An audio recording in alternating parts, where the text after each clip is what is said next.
Thank you, Speaker Sir, for letting me speak today on the Constitution. Speaker Sir, in my last few speeches, I spoke about the concept of Abhay Mudra, the concept of fearlessness,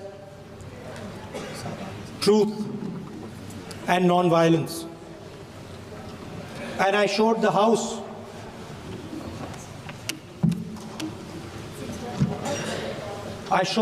images of our different religions displaying this Abhay Mudra.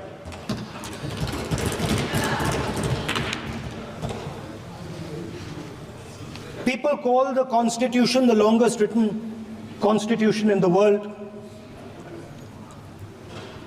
But the Constitution contains a set of ideas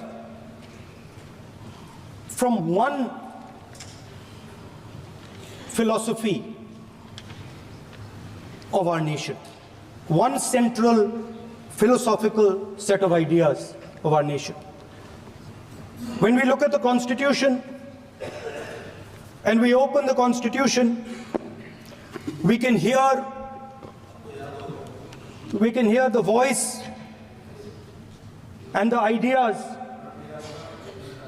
of Ambedkar, of Mahatma Gandhi, of Jawaharlal Nehru. But where did those ideas come from? Those ideas came from an old, profound tradition in this country. Those ideas came from Shiva, from Guru Nanak, from Basavana, from Buddha, from Mahavir, from Kabir, from a list of people. So when we speak of the Constitution and we show the Constitution, of course it is a document of modern India, but it could never have been written without ancient India and her ideas. So when we look at this Constitution, we remember this list of people, all different variations on the same idea. And in front of us stand the people who follow a very different philosophical tradition. And I want to start my speech by quoting what the supreme leader, not of the BJP, but of the modern interpretation of the ideas of the RSS has to say about the Constitution of India and about how he thinks India should be run. The worst thing about the Constitution, the worst thing about the Constitution of India is that there is nothing Indian about it. Manusmriti is that scripture which is most worshipable after Vedas for our Hindu nation, and from which our ancient times have become the basis of our culture, customs, thought, and practice. This book, for centuries, has codified the spiritual and divine march of our nation. Today, Manusmriti is law. These are the words of Savarkar. Mr. Savarkar has clearly stated in his writings that there is nothing Indian about our Constitution. He has clearly stated that the book India is run by should be superseded by this book. And this is what the fight is about. Now, it's nice that all of you are so-called defending the Constitution. But I want to ask you, do you stand by your leader's words? Yes. Do you support your leader's words? Because When you speak in parliament about protecting the constitution, you are ridiculing Savarkar. You are abusing Savarkar. You are defaming Savarkar. I'd like to quote also in Hindi. Bharat के संविधान के बारे में सबसे बुरी बात तो यह है कि इसमें कुछ भी भारतीय नहीं है। भारत के संविधान के बारे में सबसे बुरी बात तो यह है कि इसमें कुछ भी भारतीय नहीं है। यह आपके नेता ने कहा था, जिसकी आप पूजा करते हैं। Speaker sir, I described in my first speech the idea of a battle taking place. I described the Mahabharata, described Kurukshetra. There is a battle taking place today in India. And on this side are the defenders of the idea of the Constitution. And from each state we have one. If you ask us Tamil Nadu, we will tell you Periyar. If you ask us Karnataka, we will say Basavana. If you ask us Maharashtra, we will say Phule ji, Ambedkar ji. If you ask us Gujarat, we will say Mahatma Gandhi. आप speaker को You praise these people. You praise these people hesitatingly because you have to. But the truth is that you want India to be run the way it used to be run. जैसे हिंदुस्तान पहले चलाया जाता था, वैसे ही आप हिंदुस्तान को चलाना चाहते हो। मैं बता रहा हूं, आ रहा हूं। पेशेंस रखिए थोड़ी, इतना एक्साइटमेंट नहीं होना चाहिए। स्पीकर सर, जब मैं छोटा था दिल्ली में, स्पीकर सर, दिल्ली के चारों ओर जंगल हुआ करता था। जो आज यहां रहते हैं उनको ताजुब होगा कि एम्स के बिल्कुल बगल में जंगल शुरू होता था। जहां रेलवे म्यूजियम है वहां पे जंगल शुरू होता था। वैसे ही जंगल में, दोनों नॉर्थ और साउथ, वैसे ही जंगल में हजारों साल पहले एक युवा, 6-7 साल का युवा, हर रोज सुबह उठ के 4 बजे उठ के,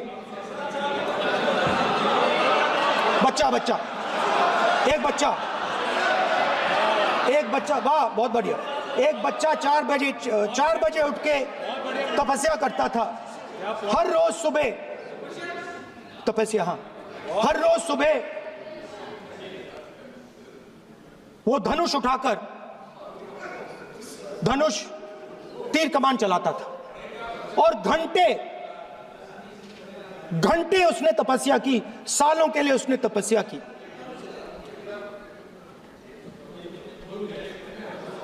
पास लोगों को पता लगने लगा कि लड़का है। यही तो आप नहीं समझ सकते हो, यही तो प्रॉब्लम है। धनुष में तपस्या है, मनरेगा के काम करने में तपस्या है। तपस्या का मतलब शरीर में गर्मी पैदा करना, समझिए। हाँ, तब का ये मतलब है, तपस्या का ये मतलब है। तो ये तपस्या कर रहा था, लोगों को पता लगा और वो गुरु के पास गया। लड़के का नाम एकलव्य था और वो गुरु के पास गया और उसने कहा, गुरु द्रोणाचार्य जी, मैं सालों से धनुष चलाना सीख रहा हूं, मैंने अपनी पूरी शक्ति इसमें डाली है,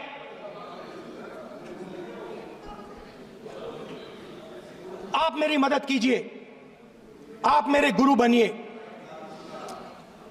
द्रोणाचार्य जी ने एकलव्य को कहा कि आप ऊंची जात के नहीं हो,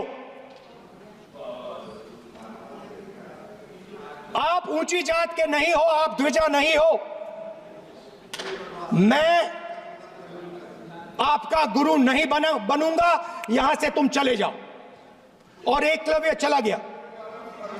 फिर से एकलव्य ने तपस्या शुरू की, फिर से तपस्या शुरू की। कुछ साल बाद द्रोणाचार्य जी और पांडव उसी जंगल से निकले। एक कुत्ता भौंक रहा था, कहानी आपने सुनी है, सुना देता हूं। कुत्ता भौंक रहा था, अचानक कुत्ते की आवाज शांत हो गई। द्रोणाचार्य जी और पांडव पास गए और उन्होंने देखा कि तीरों के जाल में कुत्ता फंसा हुआ था। मुंह में तीर था एक, हाँ, मगर कुत्ता तीरों के जाल में फंसा था। एक तीर मुंह में थी, शांत था कुत्ता, मगर कुत्ते को चोट नहीं लगी। एकलव्य ने अहिंसा के साथ कुत्ते को शांत किया था। द्रोणाचार्य जी आते हैं और एकदम पूछते हैं, तुम्हें यह किसने सिखाया? एकलव्य जवाब देता है, द्रोणाचार्य जी, यह मैं सीखा हूं, मैंने तपस्या की है, घंटों मैंने प्रैक्टिस की है।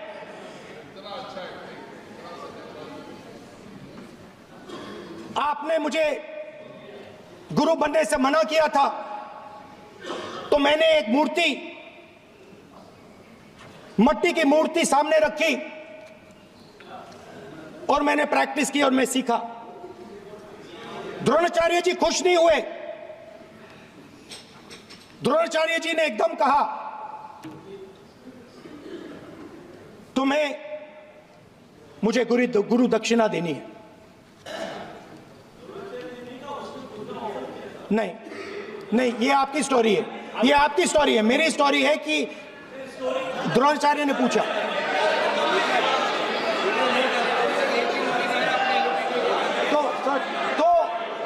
तो द्रोणाचार्य जी ने, Sir, the PM will not speak. You have to understand.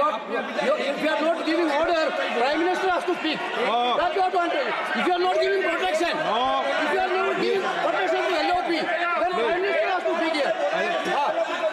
I will tell you. We will be very clear. ठीक है सर। माननीय सदस्य, आपको मैंने कई बार कहा, आप धमकी शब्दों में मत बोला करिए। एक मिनट जाती। द्रोणाचार्य जी ने, कार्य मंत्री बोले, कितने डिस्टर्बेंस कर रहे थे। द्रोणाचार्य जी ने कहा कि मुझे आप गुरु दक्षिणा दीजिए। मेरी स्पीच ले ली आपने। तो द्रोणाचार्य जी ने उनसे कहा कि गुरु दक्षिणा के लिए मुझे तुम्हारा हुनर, तुम्हारा भविष्य, तुम्हारा अंगूठा चाहिए। और एकलव्य ने अंगूठा काट के द्रोणाचार्य को दे दिया।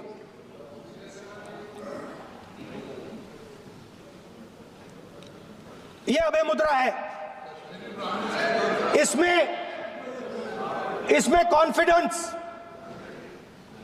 स्ट्रेंथ, निडरता कहां से आती है? हुनर से आती है, इस अंगूठे से आती है। ये लोग इसके खिलाफ हैं। जैसे द्रोणाचार्य जी ने एकलव्य का अंगूठा काटा, वैसे ही आप पूरे देश का अंगूठा काटने में लगे हुए हो। आप जैसे ही एकलव्य का, जैसे द्रोणाचार्य जी ने एकलव्य का अंगूठा काटा, वैसे ही आप हिंदुस्तान के युवाओं का, जैसे ही एकलव्य ने, ठीक है सर, जैसे एकलव्य का अंगूठा काटा गया, वैसे ही आप हिंदुस्तान के युवाओं का सबका अंगूठा काटते हो। जब आप अदानी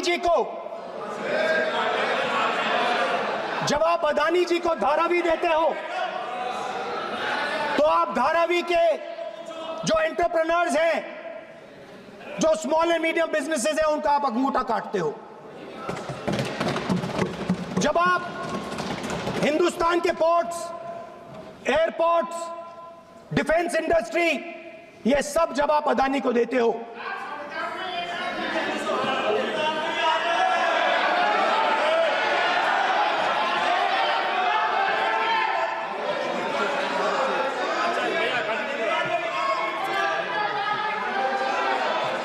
हिंदुस्तान के सारे जो फेयर प्ले बिजनेसेस हैं, जो ईमानदारी से काम करते हैं, आप उन सब का अंगूठा काटते हो जब आप अदानी की मदद करते हो।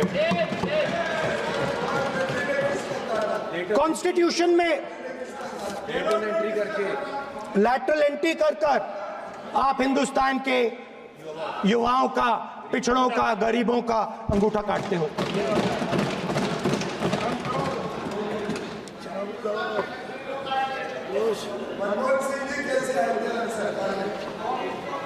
सर, स्पीकर सर, जैसे एकलव्य ने प्रैक्टिस की थी, वैसे ही हिंदुस्तान के युवा सुबह उठकर 4 बजे उठकर अलग अलग एग्जाम्स की तैयारी करते हैं। आपने देखा होगा, पहले हजारों युवा सुबह उठकर रनिंग करते थे, वेट ट्रेनिंग करते थे आर्मी में जाने के लिए। जब आपने अग्निवीर लागू किया, तो आपने उन युवाओं की उंगली काटी। जब आप पेपर लीक कराते हो, 70 बार आपने पेपर लीक करवाया है, तब आप हिंदुस्तान के युवाओं के अंगूठा काटते हो।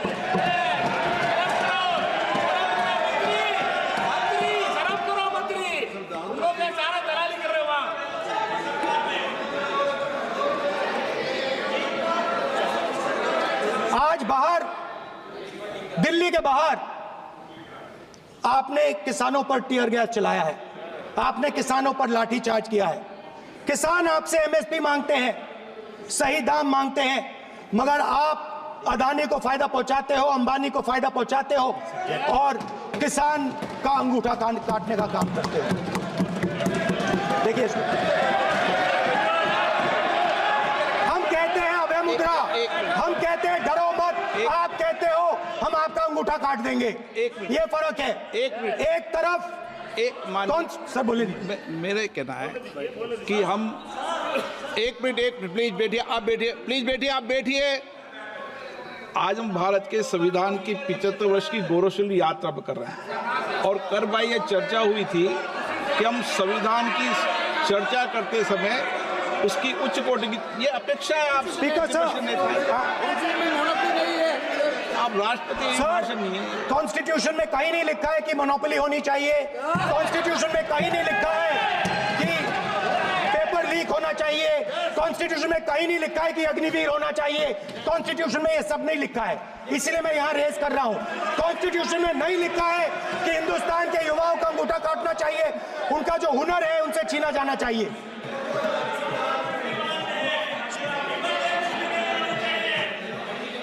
बैठे कर रहे हैं सर, 5 बजे हम भी बैठे करेंगे। अब कुछ नहीं बोलना है उसको। 5 बजे देखिएगा, 5 बजे देखिएगा क्या कर। स्पीकर सर, मिलेगा। मैं कुछ दिन पहले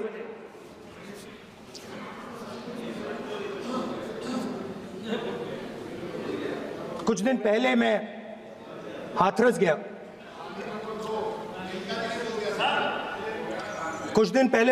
गया।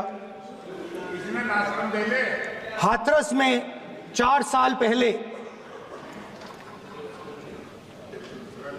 एक लड़की का बलात्कार होता है।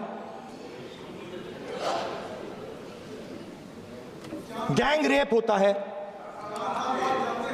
3-4 लोग गैंग रेप करते हैं मैं 2-3 दिन पहले उस लड़की के परिवार के घर में गया।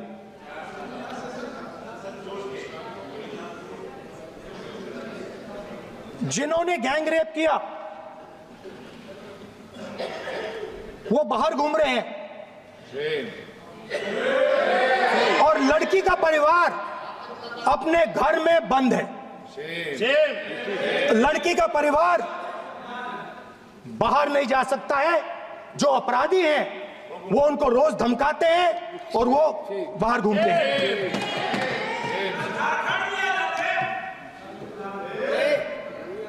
परिवार ने मुझे बताया कि बेटी का जो अंतिम संस्कार था वो भी नहीं करने दिया और चीफ मिनिस्टर ने इसके बारे में खुलकर मीडिया में झूठ बोला है। ये कॉन्स्टिट्यूशन में कहां लिखा है? ये कॉन्स्टिट्यूशन में कहां लिखा है कि जो बलात्कार करते हैं वो बाहर रहे और जिसका रेप हुआ है, जिसके परिवार, उस परिवार को बंद कर दिया जाए? कहां लिखा है कॉन्स्टिट्यूशन में? ये आपकी किताब में लिखा हुआ है, मनुस्मृति में लिखा है, मगर कॉन्स्टिट्यूशन में नहीं लिखा। और अगर आप कहते हो कि यूपी में आपका राज है और वहां पे कॉन्स्टिट्यूशन नहीं लागू होता है, वहां पे मनुस्मृति लागू हो रही है।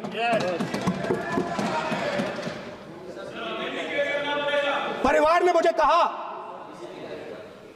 मुझे कहा कि यूपी की सरकार ने उन्हें वायदा किया था, कहा था कि हम आपका रिलोकेशन करेंगे, आपको कहीं और रहने की जमीन देंगे। आज तक 4 साल हो गए हैं, आज तक उनका रिलोकेशन नहीं किया गया है। और हर रोज उन्होंने मुझे फोटो दिखाई, वो बाहर निकलते हैं और जिन्होंने बलात्कार किया वो धमकाते हैं उनको। तो मैं इस हाउस में कहना चाहता हूं कि अंबेडकर जी के संविधान वाले लोग, इंडिया गठबंधन वाले लोग, हम सब मिलकर उस परिवार का रिलोकेशन हम करेंगे अगर आप नहीं करोगे तो। और हिंदुस्तान के हर गरीब व्यक्ति को हम ये कहना चाहते हैं, आपकी रक्षा कॉन्स्टिट्यूशन करता है और ये बीजेपी के लोग कॉन्स्टिट्यूशन पर 24 घंटा आक्रमण करते रहते हैं। कॉन्स्टिट्यूशन में लिखा है prohibition of discrimination on grounds of religion, race, caste, sex और place of birth. The state shall not discriminate against any citizen on grounds only of religion, race, caste, sex, place of birth or any of them. Some days back, youngsters from Sambal came to see me. Innocent people, they had done nothing. They were just, वो बस पास में थे, 5 लोगों को गोली मार के हत्या कर दी। ये कहां लिखा है कॉन्स्टिट्यूशन में? ये कहां लिखा है कॉन्स्टिट्यूशन में? तो लिखा है prohibition of discrimination of grounds of religion. और जहां भी आप जाते हो, एक धर्म को दूसरे धर्म से लड़ाते हो, नफरत फैलाते हो। कहां लिखा है कॉन्स्टिट्यूशन में? कहां लिखा है कॉन्स्टिट्यूशन में कि एक धर्म को दूसरे धर्म से लड़ाना है? कहां लिखा है कॉन्स्टिट्यूशन में कि दलित परिवार को बंद करके अंदर रखना है और उनके अपराधियों को बाहर घूमने देना है? कौन से कॉन्स्टिट्यूशन में लिखा है? मुझे दिखाइए।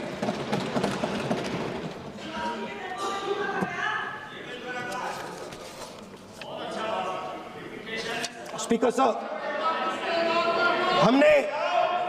हमारी जो विचारधारा है, इंडिया गठबंधन की विचारधारा है, वो देश में कॉन्स्टिट्यूशन लाई है। हम सब मिलकर कॉन्स्टिट्यूशन की रक्षा करते हैं। अंबेडकर जी ने कहा था,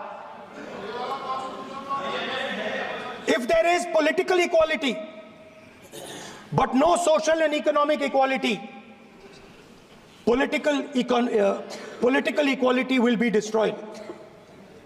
ये अंबेडकर जी के शब्द हैं। और आज यह बात सबके सामने है। पॉलिटिकल इक्वालिटी जो थी वो खत्म हो गई है। हिंदुस्तान के सारे इंस्टीट्यूशंस कैप्चर कर लिए गए हैं। सोशल इक्वालिटी नहीं रही, फाइनेंशियल इकोनॉमिक इक्वालिटी नहीं रही। इसीलिए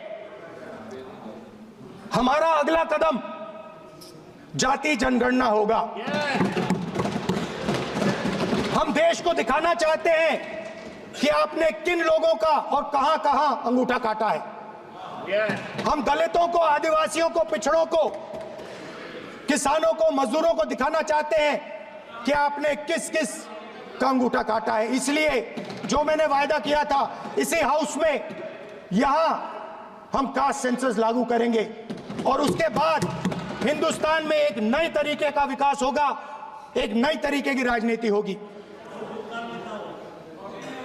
जो मैंने पहले कहा था, जो आपको अच्छा नहीं लगता है, 50% रिजर्वेशन, उस दीवार को हम यहां तोड़ेंगे। 50% रिजर्वेशन की दीवार और जाति जनगणना हम यहां करा के दिखाएंगे। आपको जो कहना है कर लो, कह लो। स्पीकर सर, बहुत बहुत धन्यवाद।